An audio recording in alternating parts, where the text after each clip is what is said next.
የተከበሩ ክቡር ጠቅላይ ሚኒስትር ዶክተር አብይ አህመድ፣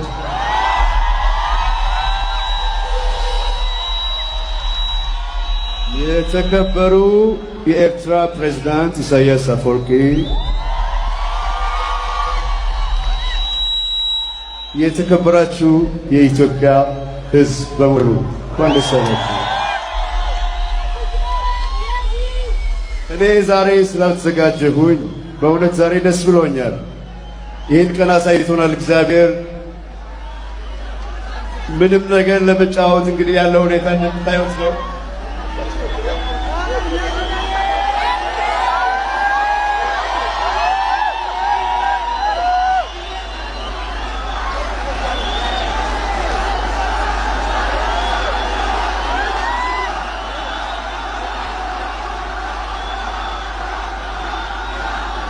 ኢትዮጵያ ለዘላለም ትኑር። ፍቅር ያሸንፋል። ፍቅር ያሸንፋል። ከዚህ በኋላ ኢትዮጵያና ኤርትራን የሚለያያቸው ምንም ነገር የለም። የምርጫ ቅስቀሳ ላይ ነበሩ ጎና ቢትሉት አሁን ቴዲ ብለን ስናዋግብና እንዴ ቆይሽ ብለው ቀጥታ 5 ደቂቃ አልፈጀባቸው። አቶ ቤዘ ማሞጋጃ ቴዲ አፍሮ የት ነው ጤጉ? የት ነው መሃሉ የማጣ? መሃሉ የኛ ዳሩም የኛ ከባለክ ትሄዳለህ ጎንደኛ።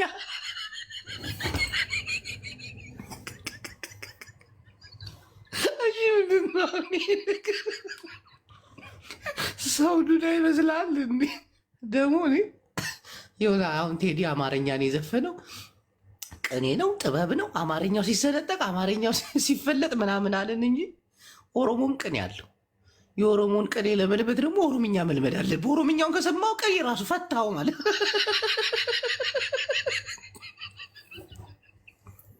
እጂ ቆርጠሄ ጡቴ ቆርጠሄ ያው ማዝናኔልህ ዳራ ወጣኒ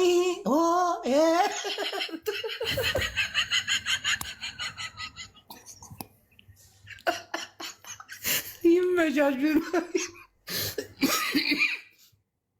ግን ጥሩ አይደለም። ለምን አስፈለገ? በቃ ላሽ ለምን ራስ ላይ ጠላትን ታበዛለህ?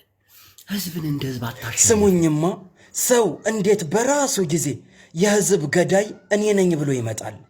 ቴዲ አፍሮ እኮ የዘፈነው ለማንኛውም ማህበረሰብ ነው። ደቡብ ሁና ልጇ ለተገደለባት፣ ኦሮሞም ሁና ልጇ ለተገደለባት፣ አማራም ሁና ልጇ ለተገደለባት፣ ትግሬም ሁና ልጇ ለተገደለባት፣ ምን አለፋችሁ ኢትዮጵያ ውስጥ ያለ ማህበረሰብ ነገር ግን ባንድም በሌላም መንገድ ቤተሰቦቹ የተገደሉበት ሰው የቴዲ ሙዚቃን ሲሰማ በእውነት ያለቅሳል። ከልቡ ስቅ ብሎ ያለቅሳል። ምክንያቱም ሙዚቃው የተዘፈነው ለሱ ስለሚመስለው።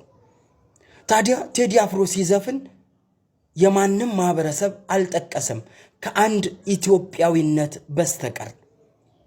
አንድ ገላና ገሮምሳ የሚባል ሰው ግን አዎ የህዝብ ገዳይ እኔ ነኝ ብሎ ተከስቷል። የቴዲን ዘፈን ቴዲን እየተቸው መጥቷል። ተመልከቱ። ገላና ገሮምሳ የሚባለው ሰው አጫሉ ሁንዴሳ ሲገደል በቦታው የነበረ ገዳዮችን ጥንቅቅ አድርጎ የሚያውቅ ሰው ነው። ታዲያ ይህ ሰው አው ለምን ገዳይ ትለኛለህ ብሎ ብቅ አለ። ተመልከቱ። ቴዲ አፍሮ ገዳይ ያለ ህዝቡ አለቀ፣ ህዝብ እየሞተው ነው ያለው። እከሌ ገዳይ ነው አላለም። ለምንድን ነው ሌሎቹ የተንጫጩት? ሃይማኖት አልነካ፣ የአንድ ማህበረሰብን ብቻ ለይቶ አልነካ። እንዴት ነው ግን ሰው የተንጫጨው? ግማሹ በሃይማኖት ይጮሃል፣ ግማሹ በብሔር ይጮሃል። አይደለም። ኢትዮጵያዊነትን አረንጓዴ ቢጫ ቀይ የኢትዮጵያዊነት ምልክት ነው። ስለዚህ ለዚህ አርማ ባለቤቶች ግን ተዘፍኗል። ለደቡቡ፣ ለኦሮሞ፣ ለአማራው፣ ለትግሬው፣ ለሶማሌው፣ ለቤንሻንጉል፣ ለጋምቤላው፣ ለሐረሪው፣ ለሁሉም ለአፋሩ ተዘፍኗል። ታዲያ ለምንድን ነው የተንጫጫችሁ? ኧረ ተው ጎበዝ ተው። ጥሩ አይደለም። ገዳዮች እኛ ነን እያላችሁ በይፋ እየወጣችሁ ነው። የታወቀ ነው። እግዚአብሔር ነው የምላችሁ። ቴዲ አፍሮ ንጉስ ነው ስል በምክንያት ነው የምልህ። ተመልከት፣ እነዚህን ተመልከት። አማርኛ አታወሩ፣ አማርኛ የኢትዮጵያ አንደኛ ቋንቋ አይደለም ኦሮሞኛ ነው ምናምን እያሉ አማርኛ የሚያወራ ሰው እስከ መመታት የደረሱ ሰዎች አማርኛ እንዲዘፍኑ አደረጋቸው። ከዚህ በላይ ንግስና አለ? ከዚህ በላይ መቻል አለ? እግዚአብሔር እስኪ አማርኛ አታወሩ፣ አማርኛ እስከ መጸየፍ ድረስ የደረሱ ሰዎች እንዲያወሩ አደረጋቸው። አማርኛ ንጉሱ ትችላለህ። እግዚአብሔር ቴዲ አፍሮ ይመችህ፣ ትችላለህ። ጸበል ሆንክባቸው እኮ ያስለፈልፍካቸው።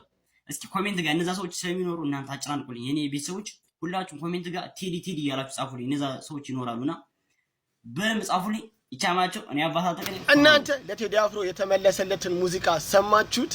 እኔ ግን ምለው ወንድሞቼ ስንት ቀን ፈጀባችሁ ቅኔውን ለመፍታት?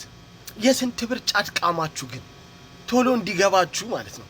መቼስ ቶሎ የገባችሁ ዳንኤል ክብረትም አብሮ ፈቶላችሁ ካልሆነ እኔ እስካሁን ራሱ ሙዚቃው አልገባኝም። እውነቴን ነው የምነግራችሁ። ለማንኛውም ግን ለሀገርና ለመሬት መስፈን በጣም እንደሚለያይ በጣም ተረድቻለሁ። ለማንኛውም ግን ሳላመሰግናችሁ አላልፍም፣ እነ ገላንን ማለት ነው።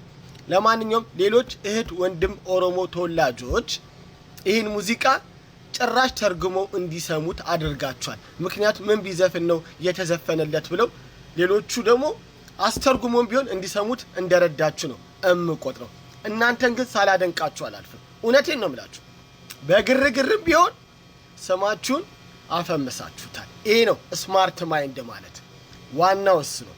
ለማንኛውም ሀሳባችሁ ተሳክቷል፣ ታዋቂ ሆናችኋል። በግርግር ፍየል በግርግር አይደለም የሚባለው።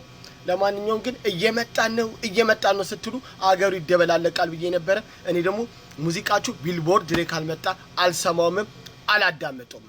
እናንተ የመጣችሁ መስላችሁ ነው እንጂ ገና አልተነሳችሁም፣ ሁለታችሁም ማለት ነው። ለማንኛውም ይመቻችሁ። ኦሮሞዎች እኮ የምርጫ ቅስቀሳ ላይ ነበሩ እኮ እናቴ ትሙት። አሁን ቴዲ ብለን ስናዋክብ ና እንዴ ቆይሽ ብለው ቀጥታ 5 ደቂቃ አልፈጀባቸውም።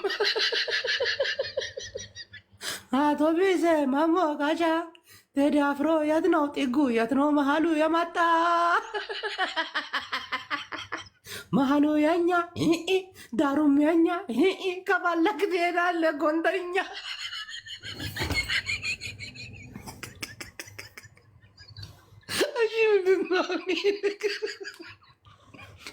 ሰው ዱዳ ይመስላል እንዴ? ደግሞ ይኸውላ አሁን ቴዲ አማርኛን የዘፈነው ቅኔ ነው ጥበብ ነው። አማርኛው ሲሰለጠቅ አማርኛው ሲፈለጥ ምናምን አለን እንጂ ኦሮሞም ቅኔ አለው።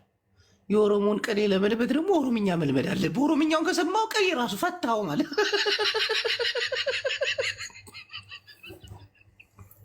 እጂ ቆርጠሄ ጡቴ ቆርጠሄ ያው ማዝናኔልህ ዳራ ወጣኒ